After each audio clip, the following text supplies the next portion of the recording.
No, no se estaba grabando. Creo que no, no sé. Puse para que me grabe apenas empiece, así que tal vez esté grabando, tal vez no. Bueno, seguimos. Sí, acá me dice que Ahí está. acaba de llegar un aviso de que está grabando. Ah, está grabando. Listo, listo, listo. Perfecto. La síntesis sería, hay textos que son necesarios analizar el contexto de dónde viene y hay textos que no hacen falta. ¿Sí? Veríamos por ahí. El texto que no hace falta es un texto claro como el que vimos acá, que dice, vamos a poner esto acá. ¿Ahí están viendo la pantalla? Sí, Eh, sí, sí. perfecto. Sí, sí se puede ver, sí. El texto que dice, hagan todo sin murmuración ni contienda. No hace falta aclarar mucho, ¿no? Hay que hacer todo sin murmuración. Si sabemos qué quiere decir murmuración y sabemos qué quiere decir contienda, no hace falta aclarar mucho más. Pero después vemos que hay algunos textos que sí hacen falta estudiar, como por ejemplo este que habla del corbán, que qué quiere decir corbán, porque si no, no lo entenderíamos. ¿Ah? ¿Está bien? El corbán es una trampa que habían encontrado los judíos para no ofrendar. ¿Sí? El propósito de una buena interpretación es llegar al significado sencillo del texto. Siempre decimos que la Biblia es sencilla, ¿sí? Que no es algo complicado. Sin embargo, hay que lograr llegar a ese significado sencillo. No complicarla, pero tampoco pensar que todo es muy simple. Siempre traemos al texto todo lo que sabemos con todas nuestras experiencias, cultura y comprensión anterior de las palabras e ideas. Nosotros no vamos al texto de una manera aséptica, que leemos el texto sin tener idea ni ningún preconcepto. ¿Sí? Voy a mutear a algunos porque están haciendo ruido. Acuérdense, si ustedes quieren decir algo, hay un ruido que no sé de quién es. Si ustedes quieren decir algo, se desmutean y hablan. ¿Sí? No hace falta que levanten la mano ni nada. Si me quieren interrumpir, perfecto. Acá hay un ejemplo. Dice, piensen en la cruz de Cristo en este momento. Imagínense la cruz de Cristo. ¿Se pudieron haber imaginado algo así? O algo así, o no sé, la película de La Pasión, ¿sí? La cruz de Cristo. Nosotros cuando decimos la cruz de Cristo, traemos al texto una idea. ¿Está bien? Ahora, cuando, no sé, vamos a poner Marcos, ¿no? Porque recién estamos hablando de él, el evangelista que escribe el Evangelio de Marcos. Dice, cada uno tome su cruz y sígame, que Jesús dijo eso, o cuando Jesús dice que hay que tomar la cruz y seguirlo, lo más probable es que los oyentes que oían eso se imaginarían este tipo de cruz. Este tipo de cruz es la que hacían los romanos. ¿Sí? Acá hay una de una película, no sé qué, pero sin el palito de arriba. Generalmente las cruces romanas eran así. Entonces, cuando el oyente al que está dedicada la palabra de Dios hablaba de cruz, se imaginaban esto. No sabemos en realidad cómo era la cruz, porque sí habían algunas como esta y esta, ¿sí? Habían algunas.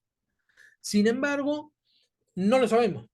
Esto lo suponemos, esto es este tipo de símbolo se creó mucho después, ¿sí? No fue de la iglesia primitiva. El símbolo de la iglesia primitiva era el pescadito. ¿Vieron el pescadito que a veces ponemos en el auto? Esa es muy primitiva de la iglesia cuando recién arranca, y la otra, el otro símbolo que desapareció es un ancla.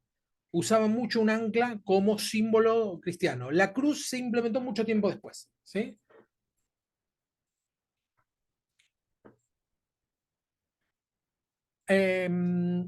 Acá me están preguntando, bueno, me pregunta Ceci cuál es el nombre del autor del libro que estamos siguiendo. Es Gordon Fee. Yo se lo voy a pasar en PDF, ¿sí? Al WhatsApp. Seguimos. Todas las herejías inimaginables, esto dice Gordon Fee, desde el arrianismo de los testigos de Jehová. ¿Saben lo que es el arrianismo? ¿Escucharon alguna vez? ese término. O mejor, arrianismo suena medio raro. ¿Saben qué diferencia hay entre el testigo de Jehová y nosotros? ¿Por qué el testigo de Jehová no es evangélico? ¿No creen en Jesús? ¿Puede ser? Por ahí. Sí, no creen en los milagros. Porque es una secta, creo yo. Sí, es una secta. Hay algo más que va más al hueso. No es que no creen en Jesús. Fernando, ¿Sí? yo pienso, yo estudié con los testigos de Jehová y yo para mí es muy religioso, es muy, sí, tiene ese tinte sectario, ¿no? Pero es muy religioso. Tienen sus normas, su manera de manejarse y realmente yo desde que aprendí lo que he aprendido del cristianismo, eso no tiene nada que ver a lo que el Señor, nuestro Señor nos vino a enseñar a la tierra, ¿no? Amarás a tu prójimo como a ti mismo y el amor que es muy poderoso, pero en el lado del testigo de Jehová es, si no estás con ellos, sos del mundo y no, como que es como muy, no sé si me explico. Claro, siguen una doctrina. Fernando, para mí ellos no creen en la Trinidad, en la persona del Espíritu Santo. Hola, ¿cuánto? 170. Vamos a cortar el micrófono acá. Fer, Sí. No creen en la doctrina. ¿Sí? Decime. Fernando, tengo entendido que no creen en la Trinidad, en la persona del Espíritu Santo, ¿puede ser? Sí, el Espíritu Santo lo toman como si fuera una fuerza. Y en cuanto a Jesús, no es que no creen en Jesús, sino que creen que Jesús es el Hijo de Dios, pero no es Dios. Parece muy fina bueno, qué sé yo, es un detalle, pero lo interesante es que, por ejemplo, no se lo puede adorar a Jesús porque es adorar a un hombre. Jesús es un hombre. Claro. Sí, sí, es como el catolicismo, que adoran a la Virgen, pero de Jesús, como que la Virgen es la que trajo a Jesús al mundo, pero hasta ahí nomás, y adoran a la Virgen, y es como que es parecido, la verdad, porque es todo el tiempo Jehová de los ejércitos, Jehová, Jehová, Jehová, y no hablan, como que lo minimizan a Jesús. Claro. Sí, el tema muy difícil de entender para los cristianos es lo que se llama como la doble naturaleza de Cristo, que es, hay remeras y todo con eso, que dice 100% Dios, 100% hombre. Bueno, esa idea me parece como un eslogan, pero es muy difícil de entender, porque, mejor dicho, es imposible de entender. Lo creemos y nada más. O es Dios o es hombre. ¿Cómo va a ser todo Dios y todo hombre? Porque ojo, que no es que Jesús, para nosotros los evangélicos, Jesús no es 50% hombre, 50% Dios, ¿no? Mitad Dios, mitad hombre. No, no, no. Todo Dios y todo hombre. Entonces es algo muy difícil de entender, por lo tanto hay simplificaciones como la de los testigos de Jehová. Vieron que dice desde el arrianismo, porque había un tal Arrio que fue el primero que postuló la idea de que Jesús era una especie de semidios, ¿sí? Que no tenía nada que ver con el Padre. El Padre es Dios. Jesús es un semidios. Bueno, eso se llama arrianismo y los testigos de Jehová tomaron eso, ¿sí? La vía es otra, ¿cómo dijeron recién? Secta. Hasta el bautismo por los muertos entre los mormones, ¿sí? Toman un pasaje bíblico y hacen. Y la manipulación de serpiente entre las sectas de los apalaches afirman que todos tienen sus bases en texto bíblico, ¿sí? Todo esto que nosotros decimos, bueno, es una herejía o es una secta o se separan de la verdad, todos tienen algún tipo de fundamento bíblico, ¿sí? Cuando leí que decía la secta de los apalaches, lo busqué, este es un reverendo, ¿no? Julio McCormick. Tiene una serpiente de cascabel en su iglesia en 2001, la iglesia de los últimos santos se llama, que porque hay un pasaje que en el final de Marcos, no sé si se acuerdan, que dice, ¿tomarán serpiente con las manos y no les hará daño? Bueno, tomando ese pasaje, durante la celebración, sueltan serpientes y bailan con las serpientes. Serpientes de cascabel hiper peligrosas, muy, ¿cómo se dice? Venenosas. Murieron muchos a causa de esto, porque las pican y se mueren. Entonces, bueno, y si Dios lo quiso, después no se hacen atender. En ese sentido también se parece a los testigos de Jehová, que si pasa algo no se hacen atender, ¿no? La teología de la prosperidad también tiene base bíblica. ¿Sí? ¿Alguien nos oyó hablar de la teología de la prosperidad? ¿De qué se trata?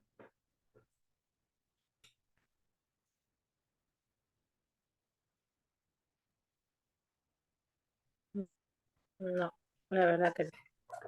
Miren, tal vez no lo conocen como teología de la prosperidad, pero seguro que oyeron hablar de algunos pastores que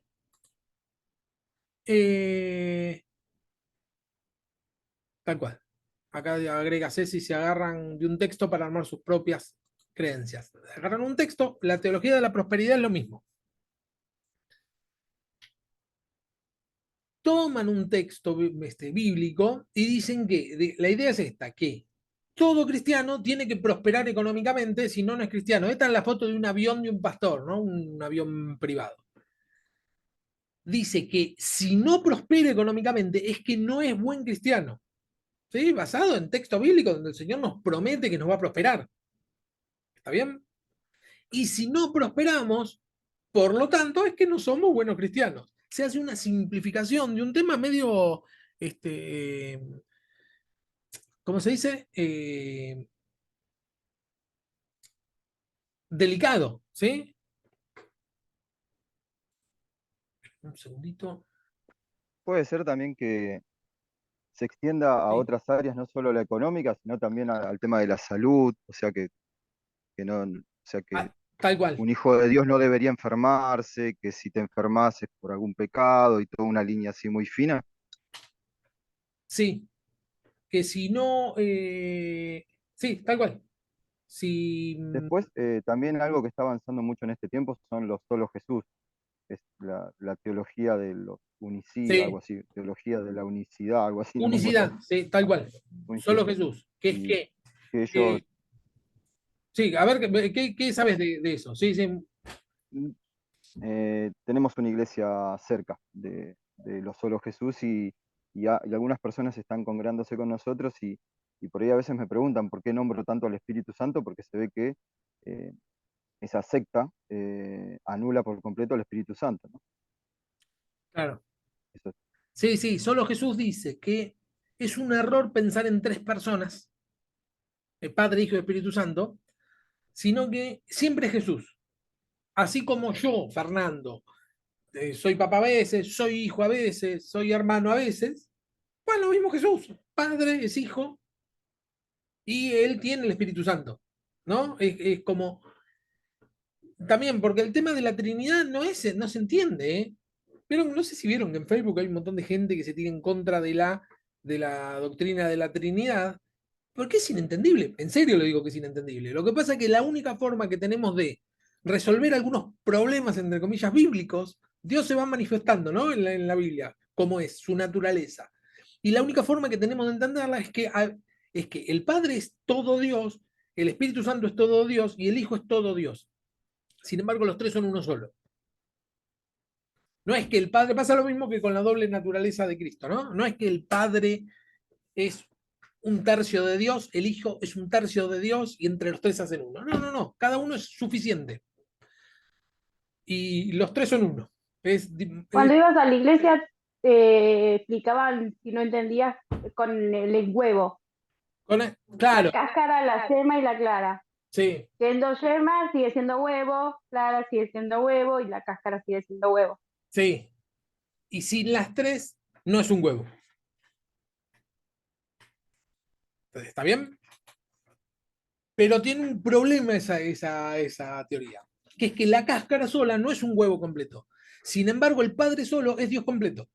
El Hijo solo es Dios completo. Eso es lo que no nos entra en la cabeza, porque Dios es mucho más grande que cualquier entendimiento. Entonces, por más que le demos vuelta, tenemos que aceptar que nunca vamos a terminar de entenderlo. ¿Sí? La naturaleza de Dios, ¿no? Ni hablar de los propósitos, pues si empezamos a hablar de los propósitos de Dios, menos. Simplemente tenemos que decir, bueno, no lo entendemos, pero camino con esto, es lo que Él nos dio como para que andemos, ¿sí? Sigamos con esto. Teología de la prosperidad, sí. No, bueno, yo lo que interpreto sobre la Trinidad es, bueno, es una sola, o sea, es un solo Dios, un solo poder. Dios amó tanto al mundo que envió a su Hijo para pasar todo lo que pasó por nosotros. Yo lo interpreto como que nuestro Señor, ay, perdón, pero que fue una manera de demostrarle al mundo lo que sufre o lo que hizo por nosotros, para nosotros seamos, reconozcamos que somos pecadores y somos hijos de Él y tenemos que volver al camino, ¿no? Para estar haciendo su voluntad. Y lo hizo en forma de persona para que nosotros entendamos del sufrimiento de un ser humano por el prójimo, ¿no? Después, por otro lado, el tema del Espíritu Santo, ese es el espíritu que uno lo tiene encima porque uno tiene esa comunión con Dios. Por medio del Espíritu Santo llegan las oraciones, así lo interpreto yo, lo he entendido. Sí, tal cual, ¿eh? Tal cual. La naturaleza de las escrituras. Tenemos otro problema. Miren, con el tema de la Trinidad, el año que viene vamos a hacer un curso que sea exclusivo de la Trinidad, ¿sí? Así que por eso tampoco, no, si ahondamos ahí, no terminamos más. Pero con las escrituras pasa algo muy parecido, con lo que arrancamos. La escritura, es decir, la Biblia, es palabra de Dios y es palabra de hombre. A ver, esto también es medio difícil de que lo digiramos nosotros, ¿no? Para un ateo es palabra de hombre, 100%. Lo escribieron personas que creían algo y ya está. No tiene nada que ver con Dios. ¿Estamos de acuerdo? Nosotros, por otro lado, sabemos que Dios inspiró a los hombres que escribieron. Ahora, los hombres que escribieron estaban atravesados por una cultura. Entonces tiene muchos elementos de persona, porque así lo quiso Dios. Si Dios hubiera querido, no hubiera hecho escribir la Biblia por personas. Nos hubiera mandado un ángel que escriba todo y no pasa por ningún hombre. Sin embargo, así no lo quiso Dios. ¿Sí? La Biblia es al mismo tiempo humana y divina. Tiene una doble naturaleza la Biblia, igual que Jesús. Este hombre... Esperen a ver si saco esto. Estoy peleando con Zoom ahora. Ahí está.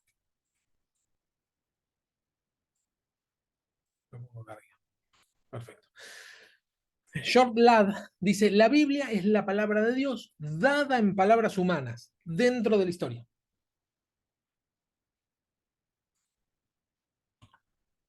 Esta es la naturaleza dual de la Biblia, la que exige de nosotros la tarea de interpretación. Poder sacar, decir, bueno, ¿qué cosa tiene que ver con algo cultural y qué cosa tiene que ver con un mandato de Dios? Y además que la Biblia no es solamente mandatos de Dios, no es el reglamento general de cristiano, sino que son historias, nos cuentan formas de vida y es la única manera que tenemos de que nos le hagamos carne. Le suceden a personas igual que nosotros, sí, hace miles de años, pero es la historia de la relación de Dios con su pueblo. ¿Sí? No es un reglamento que hay que cumplir. Salvo los 10 mandamientos, que inclusive hasta los 10 mandamientos se le da un marco de una historia de en qué momento se los da, por qué, etc. ¿Sí? Tenemos historias más que nada. Palabra de Dios, palabra de hombre. En cuanto a palabra de Dios, la Biblia tiene relevancia eterna. Es decir, si bien se escribió en un momento y una cultura específica, sirve para todas las culturas y todos los tiempos. ¿Sí? Porque la relevancia es eterna. Está dirigida a toda la humanidad. Si bien, supónganse, el apóstol Pablo les estaba escribiendo a la iglesia de Filipo solamente, en ese momento, en cuanto a palabra de Dios, está dirigida a toda la humanidad, no solo a los filipenses, en el caso de los filipenses. El famoso todo lo puedo en Cristo que me fortalece, no era solo para los que vivían en Filipo, sino que es para todos. Por eso es palabra de Dios. En todas las épocas. ¿Sí? Nos sirve a nosotros ahora, sirvió estos 2000 años y va a seguir sirviendo hasta que Cristo venga. Y en todas las culturas. Nosotros estamos muy alejados de la cultura hebrea o griega, muy alejados. Somos otra cultura totalmente distinta. Entonces hay cosas que lo vemos bien cultural, ¿no? Hay cosas muy puntuales que decimos, no, esto tiene que ser cultural. Esto no puede ser un mandato general de Dios. En cuanto a palabras humanas, hay particularidades históricas, ¿sí? El rey David, por poner un caso. Bueno, sí, fue un rey en una época, en una situación, y sufrió cosas tal cual las sufrimos nosotros, ¿sí? Un idioma, la Biblia fue escrita en 3 idiomas, ¿sí? Hebreo, arameo y griego. No fue escrita en castellano. Lo que nosotros tenemos son traducciones. En una época determinada se escribió, no es algo que se escribe eternamente, y en una cultura determinada. Por eso se dice que es palabra de Dios y palabra humana. Deuteronomio 22:5. Un ejemplo acá, ¿eh? La mujer no se pondrá ropa de hombre, ni el hombre se pondrá ropa de mujer, porque el Señor tu Dios detesta a cualquiera que hace tales cosas. ¿Sí? Este es un texto que generalmente se suele utilizar en algunas iglesias para decirle a las mujeres que no pueden usar pantalones y, obvio, para decirle a los varones que no se vistan de mujeres. ¿Sí? Es casi muy claro. ¿Está bien? ¿Hasta ahí vamos bien? Bien. Ahora hay un problema con este pasaje. 3 versículos más adelante, Deuteronomio 22:8, esto es 22:5. Deuteronomio 22:8 dice: cuando edifiques una casa nueva, construye una baranda alrededor de la azotea, no sea que alguien se caiga de allí y sobre tu familia recaiga la culpa de su muerte. Entonces, nosotros vemos que hay un montón de personas que se enojan cuando un varón se viste de mujer, pero esa misma persona no se enoja cuando ve una casa sin baranda. Y está en el mismo texto casi. ¿Está bien? ¿Por qué qué es lo que nos molesta? Nosotros ahí estamos metiendo nuestra cultura. Nosotros decimos, no, es una aberración que un hombre se vista de mujer. Obvio que es una aberración, ¿eh? Ojo, no, que yo estoy defendiendo eso.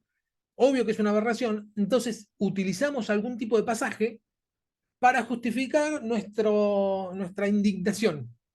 ¿Sí? O en el caso, en las iglesias que yo fui o que estoy yendo, nunca hubo ningún problema con el tema de los pantalones de las mujeres, pero sí hay algunas iglesias que se los prohíben. ¿Sí? La mujer tiene que usar pollera porque utilizan este texto.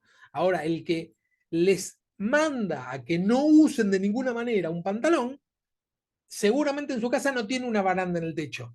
Y tampoco le importa si el hermano tiene una baranda en el techo. No importa. No tiene importancia. Eso tiene que ver con una cultura nuestra y no saber distinguir qué es lo que Dios quiso decir con este texto.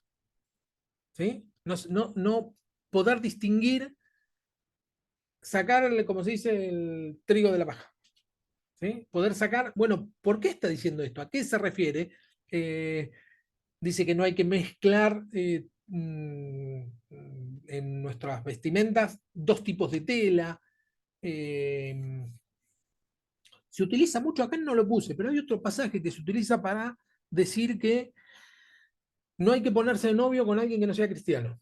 Y es, ¿alguien se lo acuerda? Es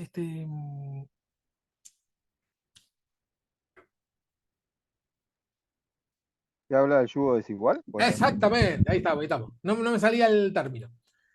Que no hay que emparejarse con cosas de yugo desigual. Porque, está hablando de una yunta de bueyes, ¿sí?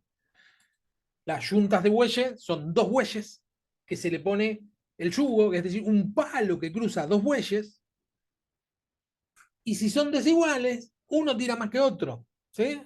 Ahora, dentro del contexto en que se explica, lo que dice también es que no se pueden mezclar, dice lo mismo que acá, ¿no? No se pueden mezclar telas de distintos tipos, no se pueden mezclar semillas Segunda Corintios, claro, Segunda Corintios. Sí, el apóstol Pablo lo cita, es del Antiguo Testamento, sí, en 2 Corintios lo cita.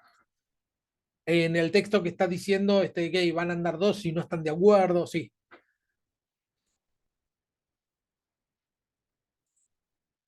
Seguimos. La Biblia, sin embargo, no es una serie de proposiciones y mandamientos, no es simplemente una condición de dichos del jefe Dios, ¿no? Más o menos lo que le venía diciendo. Como si Él nos mirara desde el cielo y dijera, ustedes que están allá abajo, aprendan estas verdades. Número uno, solo hay un Dios. Número dos, soy yo, el creador de todas las cosas, incluso de la humanidad, y así sucesivamente, va a decir este autor, hasta la proposición número 7777 y el mandato 77 hace una especie de chiste, ¿no? Él decidió hablar sus verdades eternas dentro de las circunstancias y sucesos particulares de la historia humana. Hay un tipo de estudio que se llama teología sistemática, se utilizó mucho tiempo, ahora ya casi no se está usando, que es decir, agarrar la Biblia y decir, bueno, textos que hablan de el amor de Dios, ¿no? Cualidades de Dios, ¿no? Dios es eterno. Entonces buscamos todos los pasajes de por qué Dios es eterno. Dios es eterno por A, B, C, D, E. Bien. Otra cualidad de Dios. Dios es omnipresente. Porque lo dice acá, porque lo dice acá, porque... ¿Está bien? Eso se llama teología sistemática. Buscamos un tema y, digamos, la Biblia la hacemos sistemáticamente, la estudiamos. Bueno, la Biblia no fue escrita sistemáticamente. La Biblia fue escrita de forma de historias. La mayoría de cartas otros, de poesías otros, ¿sí? Y así es como debería leerse. Acá se me tapa. Vamos a ponerlo. Hablar a través de personas reales en una variedad de circunstancias durante un periodo de 1500 años. La Biblia se escribió en un periodo de 1500 años. Es muchísimo. La palabra de Dios fue expresada en el vocabulario y los patrones de pensamiento de aquellas personas y fue condicionada por su cultura, sus tiempos y sus circunstancias, ¿sí? Había cierto condicionamiento cultural, es imposible que no lo haya.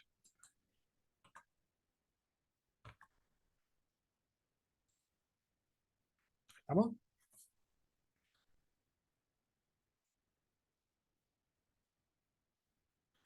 Para que la palabra de Dios acerca del uso de los pantalones por parte de las mujeres o de la gente que construya pretiles alrededor de los terrados, lo que estábamos diciendo recién, nos hable a nosotros, primero necesitamos saber lo que significaba para el oyente original y por qué.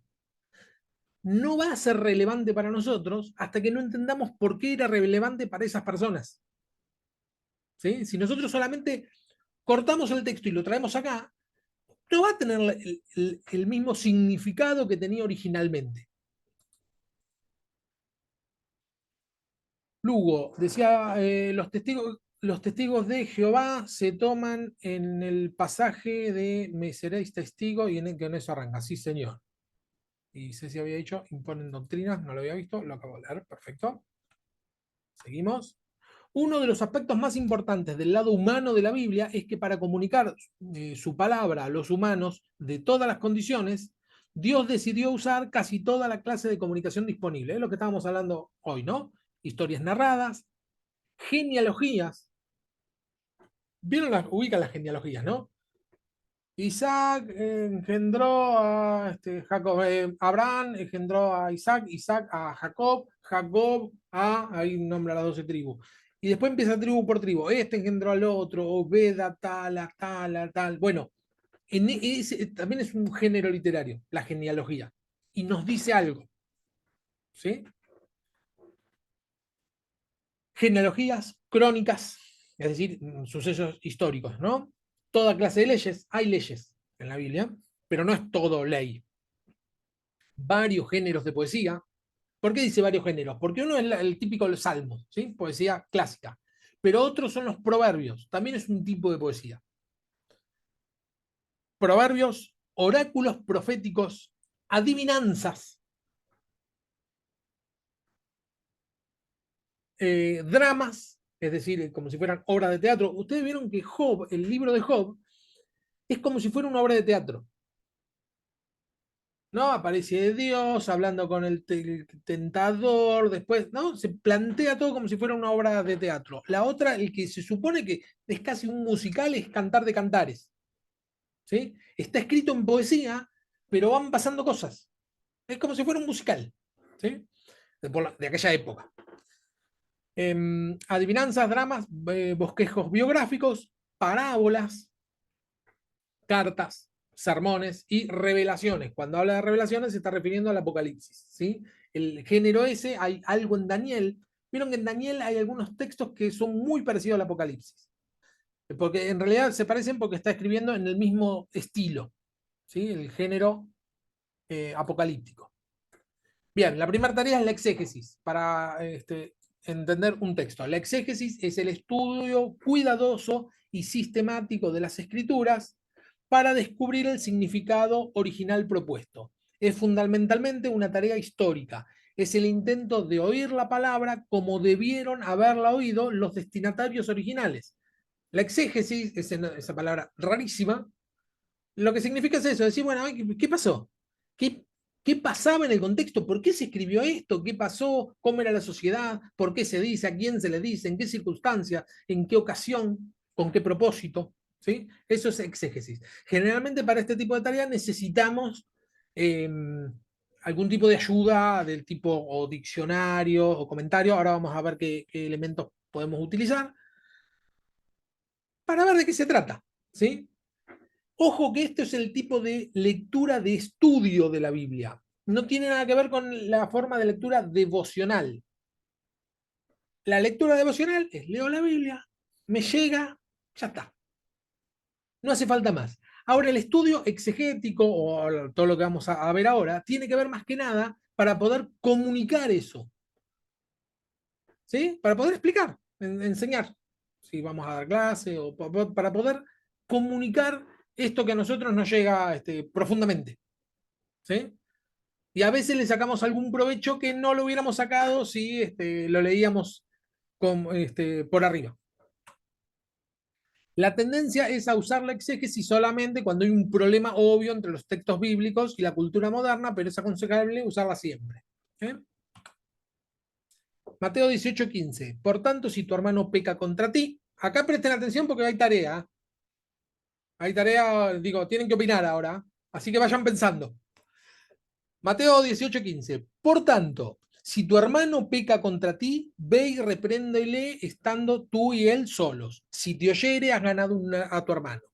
Mas si no te oyere, toma un contigo, uno o dos, para que en boca de dos o tres testigos conste toda palabra. Si no oyere a ellos, dilo a la iglesia. Y si no oye a la iglesia, tenle por gentil y publicano. La pregunta es la siguiente. Si yo me entero que alguien de la iglesia está engañando a su mujer, ¿cuáles serían los pasos a seguir? Creo que la anoté acá. Sí. Si alguien de la iglesia está engañando a su mujer, ¿qué es lo primero que debiéramos hacer y cuáles son los pasos a seguir? Y comienzan respondiendo ustedes. En base a este Bueno, yo texto. Sí. Sí.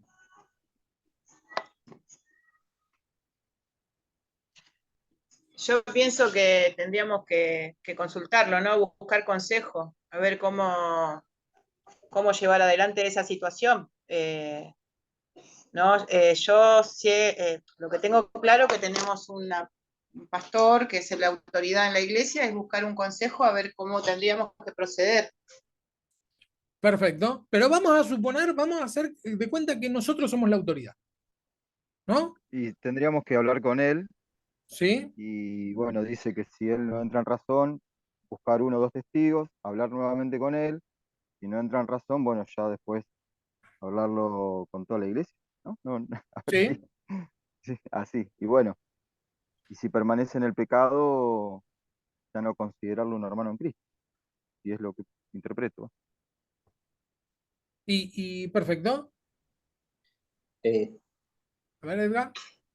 a ver, Fernando, también se le puede, digo, se le puede enseñar por medio, a través de la luz de la palabra, o sea, demostrando que lo que está haciendo, bueno, está mal y insistiendo en este punto, ¿no? De que, bueno, si no hace caso, bueno, mira, te voy a tener que confrontar o lo voy a tener que hablar con las autoridades, de alguna manera, digo, no sé.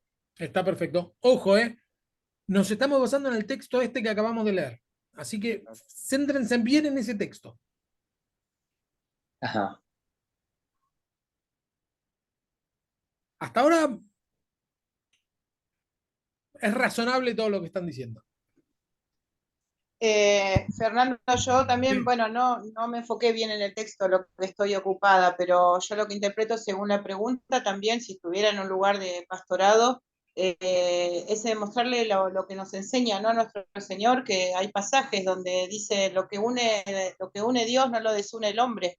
Yo sé que Dios perdona al arrepentido de corazón, pero también hacerle ver que si está sirviendo también, en caso que se esté sirviendo, no pueden seguir, hasta que no acomode sus cosas, su vida personal, no puede seguir sirviendo, porque tiene que estar a la vista de Dios, tiene que ser agradable su vida y bien, o sea, como es la voluntad de Dios. Pero siempre del lado del amor, explicando, ¿no? Que cómo tendría que ser el consejo de una iglesia, y en base a eso tiene libre albedrío. Bien. Libre albedrío, ahí tocaste también un tema. Les voy a volver a leer el texto. Por lo tanto, si tu hermano peca contra ti, ve y repréndele estando tú y él solos. No sé si lo llegan a ver, sí. Sí. Solos. Si te oyere, has ganado a tu hermano. Mas si no te oyere, toma un contigo. Esperen que voy a. eh, Toma contigo a uno o dos, para que en boca de dos o tres testigos conste toda palabra. Si no los oyere a ellos, dilo a la iglesia, y si no oye a la iglesia, tenle por gentil y publicano. Ese es el texto. Y ese es el texto que vamos a analizar. Esto es interpretación bíblica. Tenemos que interpretar qué es lo que dice ahí. Y la situación en la que vamos a aplicar es que alguien de la iglesia está engañando a su mujer, nosotros nos enteramos. ¿Cuáles son los pasos a seguir?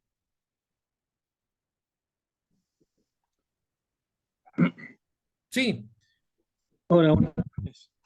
Buenas noches. Lo primero que interpreto es que la palabra dice si peca contra ti.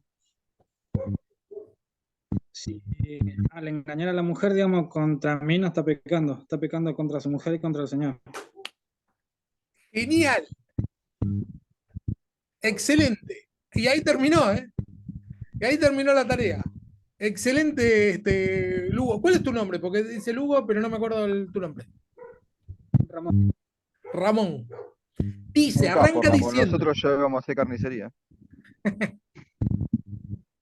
Dice, el texto empieza diciendo, si un hermano peca contra ti, ve y repréndele estando tú y él a solas. En este caso, está engañando a la mujer. No está pecando contra vos. No es que nosotros nos desentendemos, nos hacemos.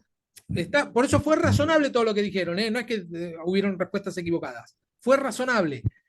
Pero no estaba basado en este texto. Este texto dice solamente si alguien viene y peca contra vos. Porque si no, nos estamos metiendo. Nadie te llamó. ¿Sí? Distinto si alguien viene y te pide consejo. Si nosotros nos enteramos, lo único que podemos hacer es orar y como mucho, si tenemos la confianza suficiente, hablar con este hermano. Y decir, che, dejate hinchar de hacer esto. Pero el resto, decirlo a la iglesia. Imagínense decir a la iglesia una cosa así, humillamos a la mujer sin ningún sentido, porque simplemente no leímos el primer párrafo, que era si un hermano peca contra ti. Muy bien, vamos a cambiar. Vamos a suponer que un hermano peca contra ti. Perfecto que te diste cuenta, era con trampa la pregunta. Vamos a suponer, peca contra ti, ¿no? No sé, te robó plata un hermano. Entonces, el primer paso es ir y hablarlo personalmente. El segundo paso es, ¿cuál sería según este texto? Buscar dos o tres testigos. Perfecto. Y decirle, che, me afanaste, ¿no? Si es el caso del robo, ¿no? Me robaste plata, necesito que me la devuelvas con dos o tres testigos. Muy bien. ¿Cuál sería el último paso? El último paso, no juntarte con él. No juntarte con él. No, pero me parece que faltaba uno, ¿no? Porque primero dos o tres testigos. A la Llamar a la iglesia. iglesia. A la iglesia. Es decir, a toda la congregación. Y el último, no juntarse con él, dice Ramón. Sí, dice, tenle por gentil y publicano. Bien. los publicanos, acá así hace falta saber quién eran los gentiles y quién eran los publicanos, ¿no? Un gentil era una persona no judía, es decir, que no pertenece al pueblo. Y un publicano es peor que un gentil, porque un publicano es el que cobraba los impuestos, es decir, le sacaba los impuestos a los judíos y se los daba al imperio romano, que eran los que lo estaban invadiendo. Trabajaban para el imperio, el publicano, es decir, un enemigo del pueblo. Entonces, acá lo que dice Ramón es que, bueno, dejar de hablarle. Tengo una pelea de perros justo acá enfrente de mi ventana. ¿Están todos de acuerdo con eso? ¿Con dejar de hablarle a la persona o apartarte de esa persona según este texto? Yo creo que no. Yo tampoco. No, no opino igual. ¿Y por qué? Si este texto dice que hay que tenerlo por gentil y publicano. Igual Porque dice tenemos que que amar a tenerlo, nuestros pero semejantes. ¿Cómo, Marina? Porque tenemos que amar al hermano, ¿no? Si debemos amar a nuestro enemigo, ¿por qué no vamos a amar a nuestro hermano? Está bien, pero ojo, porque acá dice que hay que tenerlo por... Obvio, acá nosotros no tenemos ni gentil ni publicano, pero lo que representa un gentil y publicano en aquella época es un enemigo. Hay que tenerlo por enemigo. Lo que dice es eso. A esta persona hay que tenerla por enemigo. Y bien dijo Marina, nosotros tenemos que amar a nuestros enemigos. Es decir, que no hay que despreciarlo y echarlo fuera, de decir, no entres a la iglesia. ¿Saben por qué? Porque en la tarea de la iglesia, lo que solemos hacer las iglesias es ir a buscar a esta gente. Cuando hacemos evangelismo hacemos eso, buscamos a enemigos de Dios para que pasen a ser hermanos nuestros. Esa es la tarea evangelística. Personas que están enojadas con Dios para que sean restauradas, es decir, que pasen a ser hermanos nuestros. Es decir, que este texto lo que hace es decir, mira, si no te escucha a vos, llamá a dos más. Si no escucha a los dos más, decilo a toda la iglesia. Y si no lo escucha, bueno, este hombre es inconverso. Eso es lo que te está diciendo. Este hombre no conoce a Dios, no conoce a Jesús, es un inconverso. Y a los inconversos lo que hacemos nosotros es predicarle el evangelio, no hacemos otra cosa. Es decir, que a esta persona no la podemos considerar un hermano, pero no para separarnos de esa persona, sino para predicarle.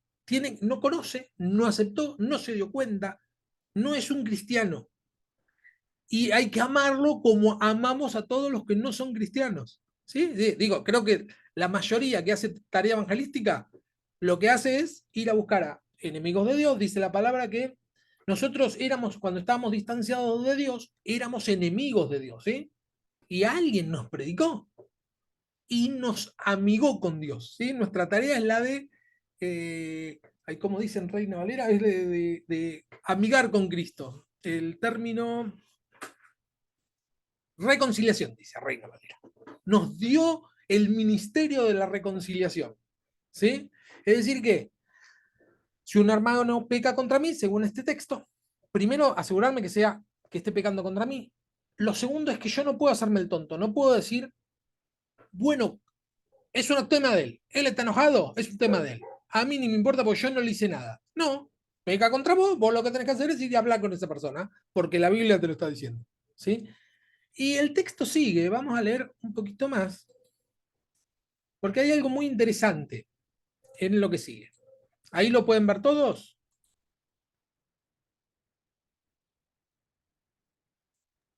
Sí. Genial.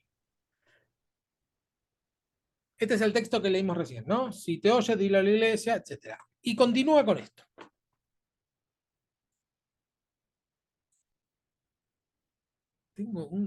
¿Ustedes ven esta barra que a ustedes les sale también o no? A mí solo. Una barra de Zoom en el medio que no me deja leer. Bueno. se ve bien. No, no. ¿Se ve bien? Ah, genial. Se ve Perfecto. bien, sí. Dice el versículo 18, les aseguro que todo lo que ustedes aten en la tierra quedará atado en el cielo y todo lo que desaten en la tierra quedará desatado en el cielo. Además les digo que si dos de ustedes en la tierra se ponen de acuerdo sobre cualquier cosa que pidan, les será concedida por mi Padre que está en el cielo, porque donde hay dos o tres que se reúnen en mi nombre, allí estoy yo en medio de ellos. Estos 3 versículos los conocemos bastante porque los solemos citar, ¿sí? Pero generalmente los citamos sueltos, no en el contexto literario. Los sacamos de contexto. Tenemos una tendencia los cristianos a leer la Biblia como frasecitas sueltas, ¿no? Esta frase, pum, me la agarro para mí y queda. El problema es que yo le puedo dar una interpretación que no tenga nada que ver con el texto. ¿Sí? El de todo lo que ustedes aten en la tierra quedará atado en el cielo se suele utilizar para guerra espiritual dirigida a los demonios. Yo ato un demonio porque va a quedar atado en el cielo. ¿Sí? Y yo desato bendición, vamos a suponer, porque va a ser desatada en la tierra. Ahora, eso sacarlo de contexto, porque en este texto no está hablando de un mundo espiritual. Está hablando de algo bien concreto, alguien que pecó contra ti. ¿Y qué tiene que ver? Bueno, hay algo que se llama rima hebrea. Vieron que nosotros hacemos la rima haciendo que suene de la misma manera el final de cada palabra, ¿no? Creo que todos sabemos lo que es una rima. Los judíos hacían otro tipo de rimas, que tiene que ver con las ideas.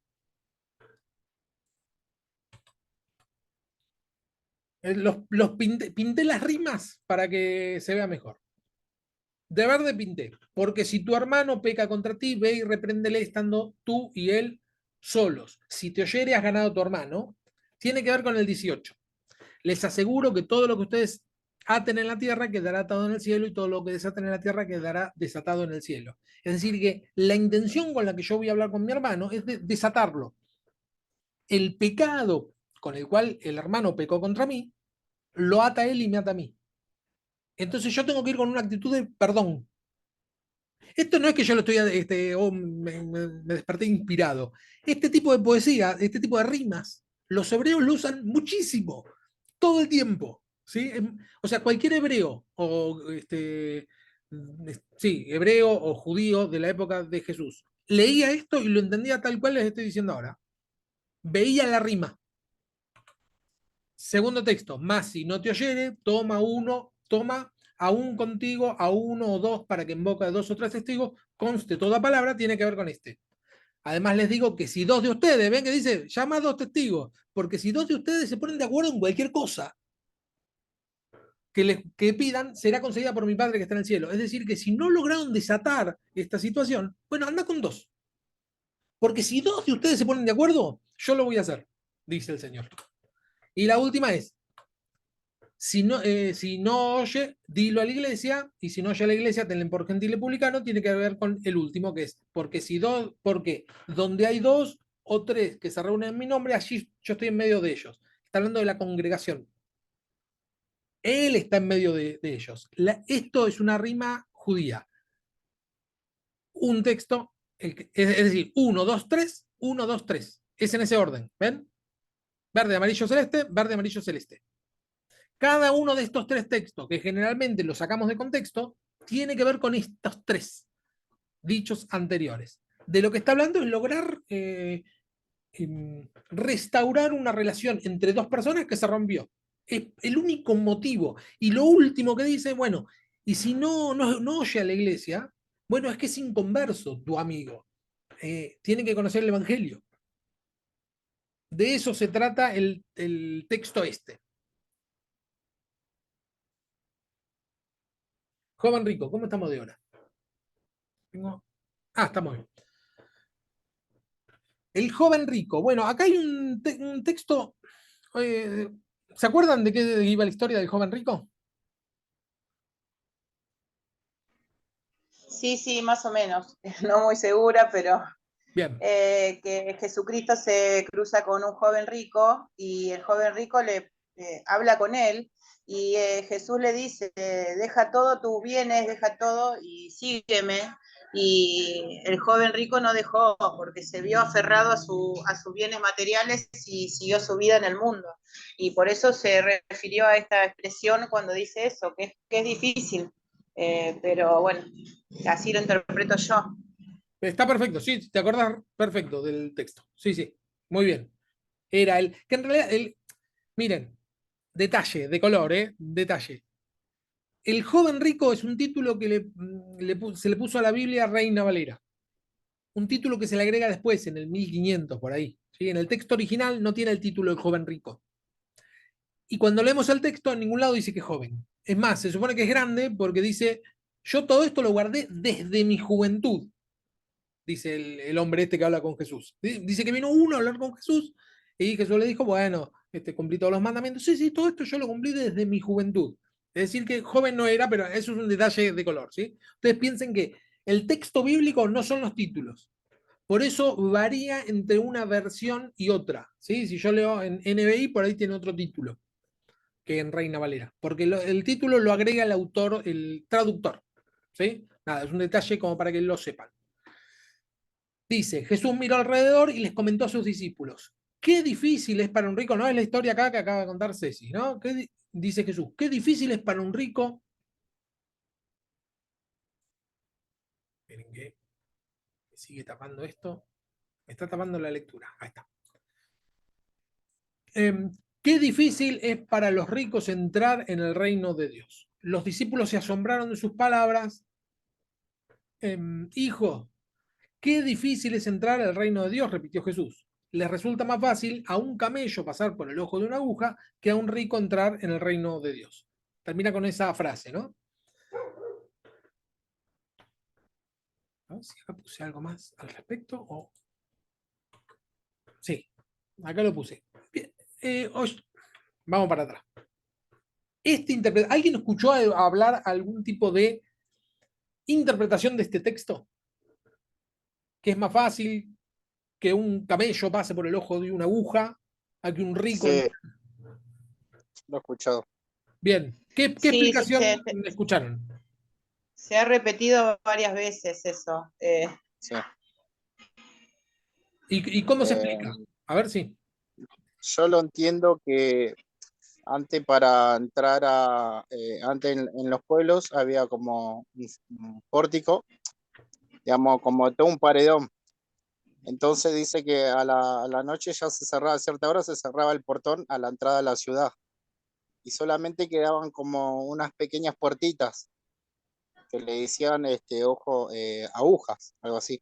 Sí, ojo de Entonces dice aguja. que los que venían de otros pueblos, o sea que venían de compra querían venir a ser ciudadanos, pueden entrar porque la puerta principal de la ciudad esa estaba cerrada y entonces lo único que le quedaba entrar por esas puertitas, que dice que era muy difícil que pueda ser el camello, pero por eso da la explicación que es más fácil que un camello entre por ese ojo de aguja que un rico entre el reino de los cielos. O sea que era difícil para el hombre entrar al pueblo con el camello y todo. ¿Puede ser? Sí, esa es una explicación.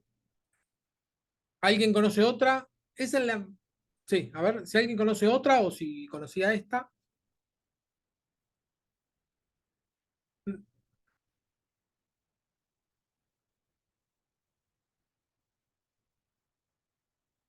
Es un texto difícil de entender, por eso a veces necesitamos explicaciones. Porque se tira con de todo contra los ricos. O sea, mal. Porque si lo analizamos, decís, bueno, un cabello no pasa por el ojo de una aguja. Esa es una explicación, voy a avanzar, que la dio este hombre, Anselmo de Canterbury, en el año entre el 1033 y 1109. ¿Sí? Anselmo de Canterbury. Propuso esta explicación, de que el ojo de la aguja, en las puertas de la ciudad, en las puertas estas que le llamaban ojo de aguja, ¿no? Acá puse una fotito. Tenemos el camello, una puerta grande por donde puede pasar un camello, pero de noche se cierra y queda solamente la puertita chiquita esa que se llamaría ojo de aguja. El problema con esta explicación es que no hay ningún registro anterior a Anselmo de Canterbury, es decir, 1000 años después de Cristo, donde se mencione como ojo de aguja la puertita chiquita esa. Y además de eso, en Jerusalén no existían estas puertas.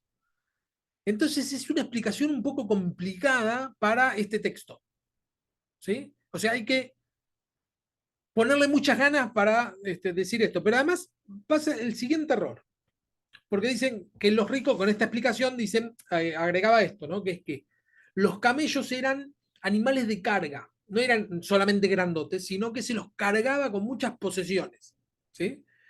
Entonces, para entrar por esa puertita necesitaban sacarle toda la carga, todas las posesiones, y ahí podía pasar, que era lo que le pasaba a este joven rico, que tenía tantas posesiones que no podía pasar. No está mal del todo, ¿eh? La idea. Sin embargo, bueno, el primer problema que tenemos es que no tenemos evidencia histórica de que esto realmente exista. Pero además de eso, el rico no pasa nunca por el ojo de la aguja. Porque el rico es el que tiene las posesiones. La única forma de entrar es librarse de las posesiones. Siendo rico, no vas a entrar al reino de los cielos. Eso es lo que dice el texto. No, no dice mucho más que eso. ¿Sí? Siendo rico, no vas a entrar. Es imposible, dice de Dios, que entre. Había un refrán judío anterior a lo que Jesús decía, que el refrán decía, Jesús lo que hizo fue modificarlo. El refrán lo que decía era, es más fácil que un elefante pase por el ojo de una aguja a que, y ahí ponían lo que le parece que sea imposible, ¿sí? Un elefante decían, Jesús lo cambia por camello, ¿sí? Entonces sí, el camello era un animal lleno de posesiones, ¿sí? Se los cargaba con cosas. Está haciendo referencia a las posesiones. Y por ahí el texto es bien simple, que si nosotros queremos más la riqueza, no vamos a entrar en ningún reino. ¿Sí? El reino de... Además hay muchos textos donde habla que no podemos servir a dos dioses, ¿no? Dice a Mamón, que es el dios del dinero, de las riquezas, y a Dios. Es decir, no podemos estar al servicio de las riquezas. Y yo estoy Sí, seguro... también, Sí. perdón, también lo interpreto como que si Jesús nos pide, ¿no? Ir a alguna misión, ir a ayudar a alguien, no tenemos que estar aferrados, ¿no? A lo material. Excelente.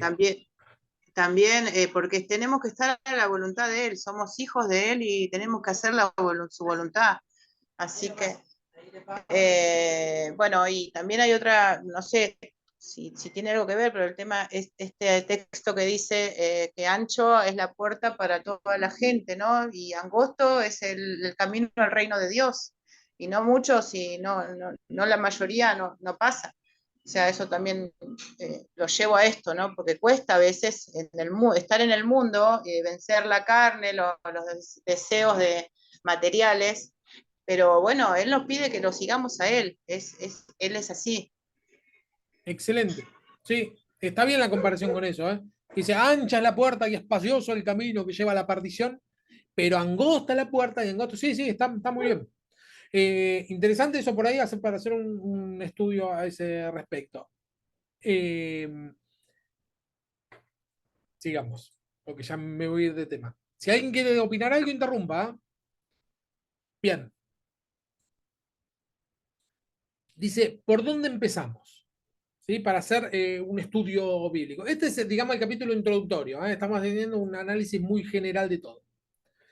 En su nivel más elevado, por supuesto, la exégesis requiere el conocimiento de muchas cosas, idiomas bíblicos, los fondos culturales semíticos, todo lo que es semítico tiene que ver con el mundo judío y de esa zona, ¿sí? Judío, helenístico, cada vez que menciona el término helenístico se refiere a los griegos, ¿sí? A la cultura griega. La determinación del texto original cuando los manuscritos tienen varias versiones y el uso de toda clase de fuentes e instrumentos primarios. Es decir, todo eso se necesita para hacer exégesis a fondo. ¿Sí? Sin embargo, se puede aprender a hacer una buena exégesis aunque no se tenga acceso a todas estas habilidades y herramientas. Gracias a Dios tenemos un montón de herramientas para poder estudiar un pasaje a fondo. ¿Sí? Trata de sacar el mayor provecho posible.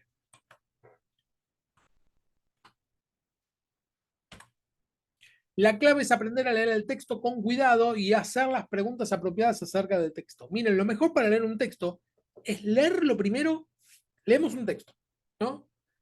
Vemos de dónde viene y cómo sigue. No importa si después nos vamos a quedar con ese texto, pero vemos cómo viene, ¿sí? Y lo leemos en una versión y por lo menos 2 o 3 versiones más en castellano. Contexto, es lo que les acabo de decir, ¿no? Hay, por un lado, el contexto y por otro lado, el contenido. Es decir, ¿Qué es lo que dice? Sería el contenido, y el contexto es, bueno, todo lo que rodea al contenido. Hay dos tipos de contextos. Por un lado el histórico y por otro lado el literario. El histórico es qué es lo que pasó, qué es lo que pasaba con los escribas o con la gente rica de Jerusalén, vamos a suponer el caso ¿no? De el joven rico. Bueno, ¿qué pasaba con los ricos en Jerusalén en la época de Jesús? Eso es el contexto histórico. ¿Sí? Y por otro lado el contexto literario. ¿De dónde viene esta historia y cómo sigue? Porque lo que dije recién, la Biblia no son un montón de fragmentos sueltos, ¿sí? O historias sueltas, sino que tienen toda una correlación. Es muy interesante tomarse la tarea de leer, supónganse un evangelio, de principio a final del corrido. ¿Sí? No que sea al mismo tiempo, ¿no? Pero empezar a leer, vamos leyendo, cuando nos cansamos, dejamos, seguimos al otro día desde el mismo lugar. Entender toda la historia. ¿Sí? Entonces vemos en qué contexto literario hay cada una de las historias. Contexto histórico, época, cultura, factores políticos, factores geográficos, ocasión y propósito.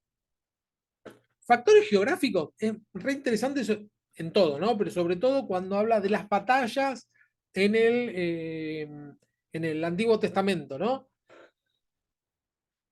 ¿Cuál era, dónde era que estaban los enemigos? ¿Dónde estaba? Bueno, Jerusalén está en un lugar alto, ¿no? Cada vez que Jesús relata que va a Jerusalén, dice, subió a Jerusalén. O cuando volvía, dice, y él estaba descendiendo. Son términos simples, pero de que se está refiriendo a que era un lugar elevado. Subía, bajaba. ¿Sí? Factor geográfico y ocasión y propósito. ¿Qué se refiere con ocasión y propósito? Es en qué momento se escribió y con qué propósito se escribió. Porque una cosa es lo que hizo Jesús y otra cosa es en el momento en que se escribió. Una cosa, repito, es lo que hizo Jesús y otra cosa es en el momento en que Marco, por poner un caso, escribió la historia de Jesús. No se iba escribiendo en el mismo momento que iba ocurriendo, sino que primero pasó un tiempo después y después se escribió. ¿Sí? Entonces, esas son las ocasiones y propósitos. Más que nada, esto se ve en las cartas. ¿Sí? Bien. Contexto literario, la Biblia no es una sucesión de frases sueltas, es lo que acabo de decir. No fue escrita sistemáticamente, es lo que dije antes, no es que, bueno, Dios es omnipresente, piqui, tiqui, tiqui, tiqui, y explica todo. Dios es tal cosa. El pueblo tenemos que amar a nuestros enemigos, por taca, taca, taca. No, no, no, sino que está contado todo en un contexto. Entonces vemos, si bien Jesús en el Sermón del Monte dice que tenemos que amar a nuestros enemigos, podemos encontrar algunas historias antes y después de esto donde vemos cómo se respeta o se quiere o se hace algún tipo de obra en favor de los enemigos, ¿no? Después del Sermón del Monte, ahora me estoy acordando, después del Sermón del Monte, donde Jesús dice que tenemos que amar a nuestros enemigos, se cuenta la historia de un centurión que su siervo estaba enfermo. ¿Sí? Y le pide, no sé si se acuerdan, le pide a Jesús que lo sane, qué sé yo. Entonces van unos ancianos y hablan con Jesús y le dicen, nos construyó una sinagoga, le dicen a Jesús. Es un buen hombre, deberías hacerle lo que te pide. ¿Qué quiere decir? Que primero te dice la Biblia que tenemos que amar a nuestros enemigos y después te cuenta la historia de un enemigo que ama al pueblo judío. Porque para construir una sinagoga, los romanos y los judíos eran enemigos naturales, ¿sí? Naturales, digo, sociales. ¿Sí? Eran enemigos, era un pueblo invasor, los romanos. Y vemos cómo un romano amaba tanto al pueblo judío que le construye una sinagoga. Entonces, primero tenemos el precepto, ama a tu enemigo, y después tenemos la historia de cómo es que se ama a un enemigo, haciéndole un favor, tratando de ayudarlo en lo que se puede.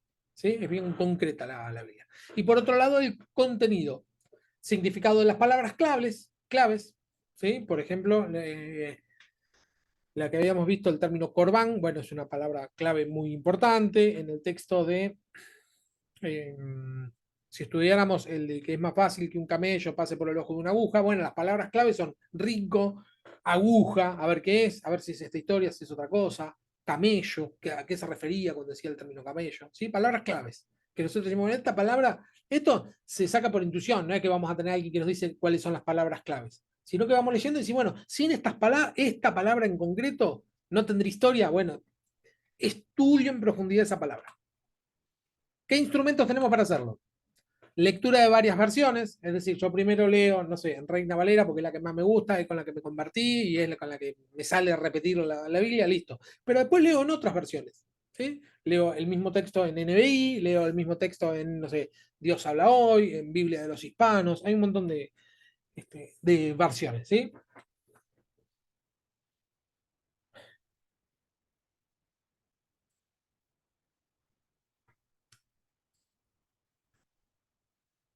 Estoy dudando si explicar a qué se refiere con eso o no, porque me parece que se nos va a ir el tiempo. Todas las versiones, lo voy a explicar lo más corto posible, todas las versiones sacan el texto de un original, mejor dicho, de un texto antiguo. No hay ningún original de la Biblia, ¿sí? No quedó ninguno, son solo traducciones muy antiguas. Entonces no es lo mismo una traducción hecha a partir de un texto más reciente que un texto más antiguo. Ese sería el de qué original o de qué texto está traduciendo. ¿Quiénes la traducen? Si la traduce una sola persona, puede equivocarse más a que si la escribe un conjunto de personas. ¿Sí? Esas son cuestiones que por ahí hay que tener en cuenta a la hora de elegir una versión bíblica. ¿Qué tipo de traducción? Si puede ser literal, libre o dinámica. ¿Sí? Eso lo vamos a ver más adelante. Bueno, lo que acabo de decir. Lectura de varias versiones. Diccionarios bíblicos. ¿Saben lo que es un diccionario bíblico?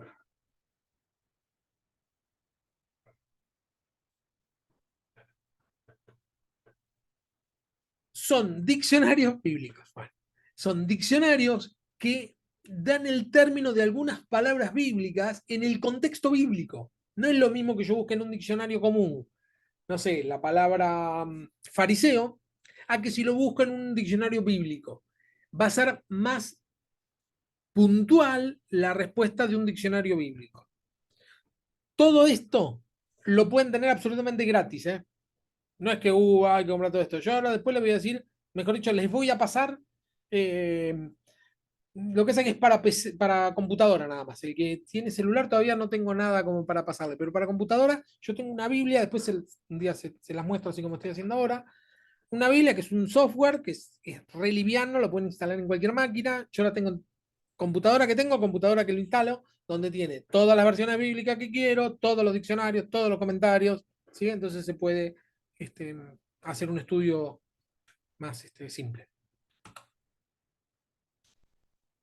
Diccionario bíblico. Acá había puesto un ejemplo. La palabra redarguir la solemos usar nosotros, ¿no? Ahora, ¿vieron, no? Redarguye, reprende, exhorta.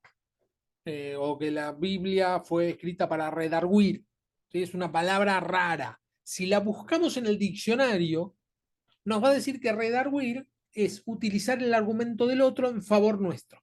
Eso es técnicamente redarguir. Ahora, el término griego es eleio, ahí es lo que dice ahí, que significa convencer en realidad. Entonces, si nosotros utilizamos varias versiones, vamos a ver que alguna dice redarguir, otra va a decir convencer. Entonces, por ahí no hacer tan profundo un término en castellano, sino buscar el término original, que también en la Biblia esta que tengo, que se las paso para el que quiera poner, tienen la forma de, sin saber ni griego ni hebreo, poder leer tranquilamente en el idioma original. Es bien simple. Bueno, en NBI dice corregir. En lugar de redarguir, traduce como corregir. Comentarios bíblicos. Comentarios bíblicos es. Lástima, acá no tengo ninguna mano. Es cada libro de la Biblia un comentario. De cada texto. Comentario. Tipo, bueno, históricamente esto sucedía de tal manera, de tal forma, etc.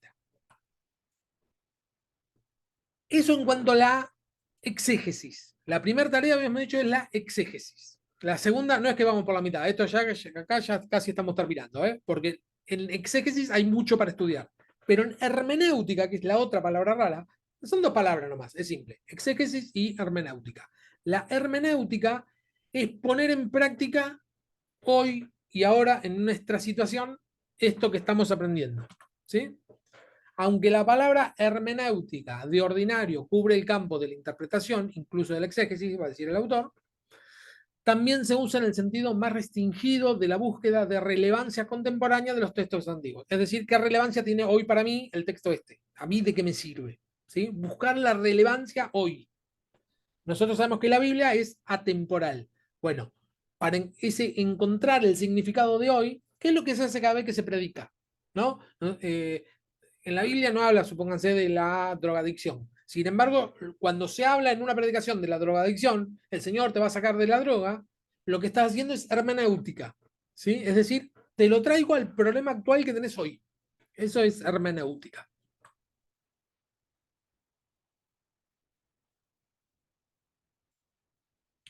La razón para no comenzar con la aplicación contemporánea, es decir, no conviene empezar con la aplicación hoy, sino conviene siempre empezar con la exégesis. ¿Qué quiso decir en aquella época, en aquel lugar?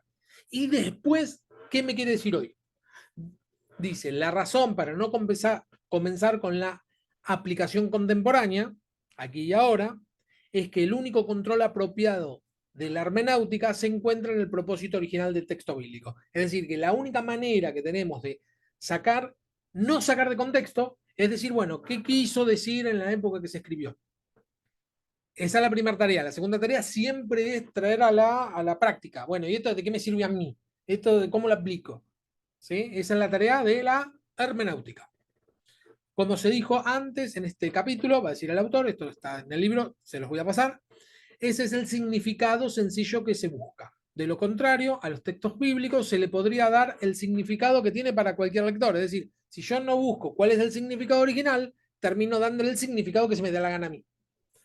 Este tipo de hermenéutica se convierte en pura subjetividad y entonces, ¿quién podrá decir que la interpretación de una persona es correcta y cuál es errónea? No se sabría con certeza a qué atenerse. Estamos convencidos de que el bautismo por los muertos que hacen los mormones con base a 1 Corintios 15:29 o el rechazo de la divinidad de Jesús que hacen los testigos de Jehová, lo que hablamos hoy, o el manipular serpientes según Marcos 16:18 o los evangelistas de la prosperidad como derecho cristiano fundados en Tercera de Juan 2, son todas interpretaciones impropias, va a decir. No es que están equivocados, sino que no es perfecta ese tipo de interpretaciones. Un texto no puede significar 10 cosas que nunca significó. Dice, o para ponerlo de modo positivo, el verdadero significado de un texto bíblico para nosotros es lo que Dios se propuso originalmente que significara cuando se expresó por primera vez. Este es el punto de partida. Es difícil ponerle reglas a la hermenéutica, es decir, a la interpretación. Lo que ofrecemos a través de estas clases son guías solamente. Puede que para usted no esté de acuerdo con estas guías. Esperamos que los desacuerdos sean en el amor cristiano y quizá nuestras guías sirvan para estimularlo a pensar sobre estos asuntos. ¿Sí? Por lo menos que nos sirva para pensar. ¿Sí? Esto no es que esto se hace así, esta es la regla de oro. No, no, no, no. Estos son guías, ayudas que nos sirven para entender por ahí algunos textos difíciles o encontrar un significado que no lo encontrábamos a textos que ya conocíamos. Tarea. Esto es tarea para la semana que viene. ¿Está bien? Con esto sí, ya terminamos.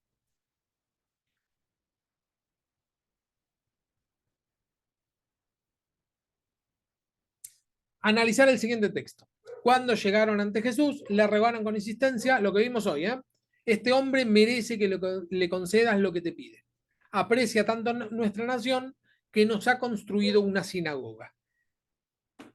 Lean este texto para la semana que viene y traten de sacar algún tipo de qué significaba hace 2000 años, qué significó cuando se escribió, digamos, y qué aplicación le puedo dar hoy. Sencillo en 2 palabras. La idea es que cada uno comente algo, haga algún tipo de comentario, ¿sí? Esta tarea no tiene que estar por escrita, sino prepárenla solamente y lo vamos a hacer hablado, si les parece. Con esto termina la clase.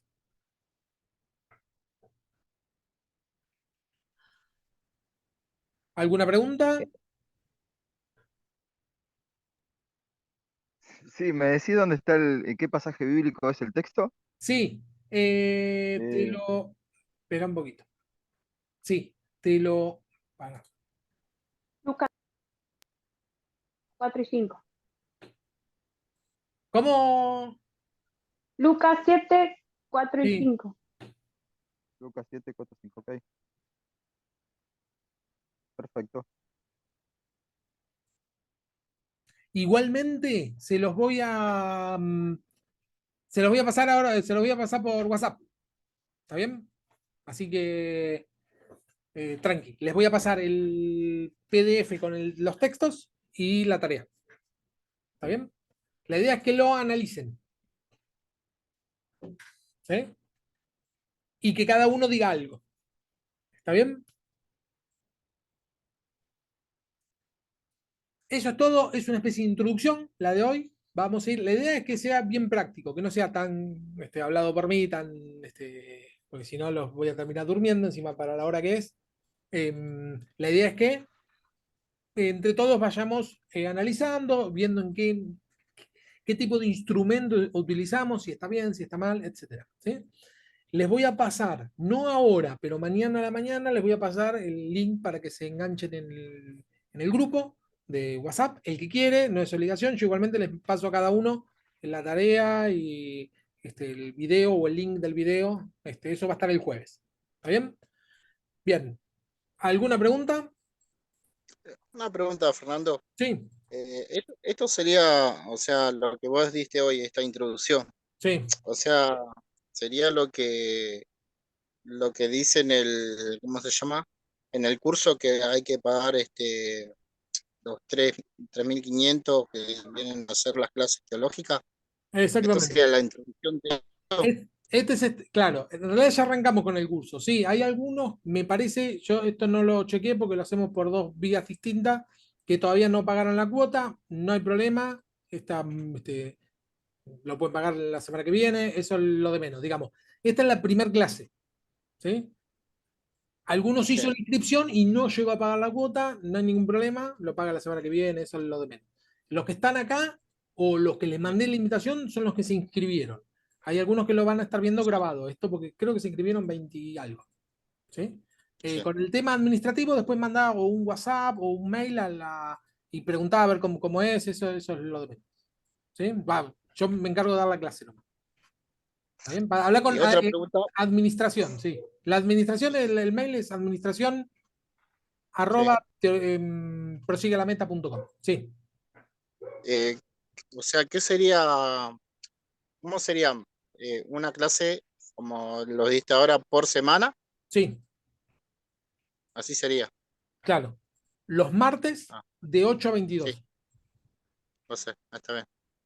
Buenísimo. ¿Y más o menos qué tiempo de duración, o sea, de meses tiene esto? 8 clases.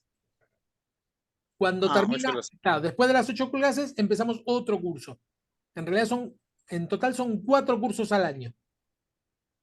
¿Sí? Ah, Este es el ajá. primero, termina en el mismo horario, sigue, digamos, al martes siguiente el otro curso. Paramos a fin de julio, lo que serían las vacaciones de invierno, y arrancamos en agosto con el segundo y el tercero y el cuarto curso.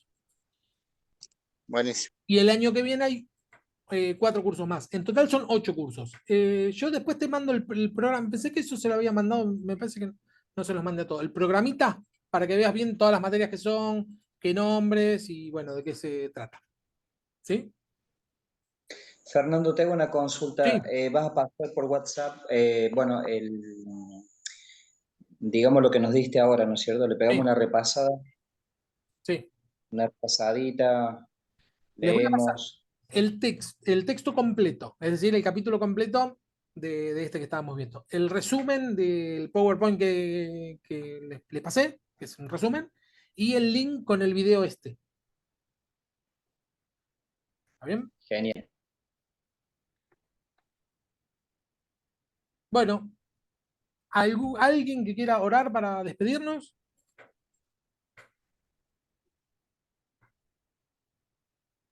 ¿Alguna oración? Dale. Bueno,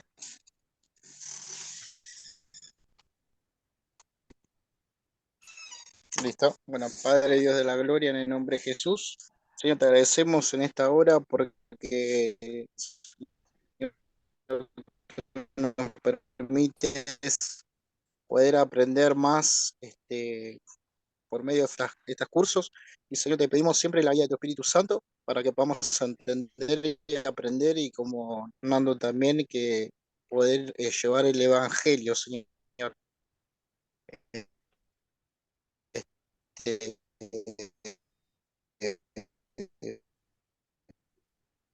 te pedimos que bendiga a cada uno de los que estuvimos aquí presentes, y bueno, de los que van a venir, y bueno, cada uno, y se hace la gracia, Señor. Amén. Amén. Gloria a Dios. Bueno, nos estamos hablando por WhatsApp y nos vemos el martes que viene. Bendiciones. Chao. Chau, chau. Buenas noches. Buenas noches. Yes.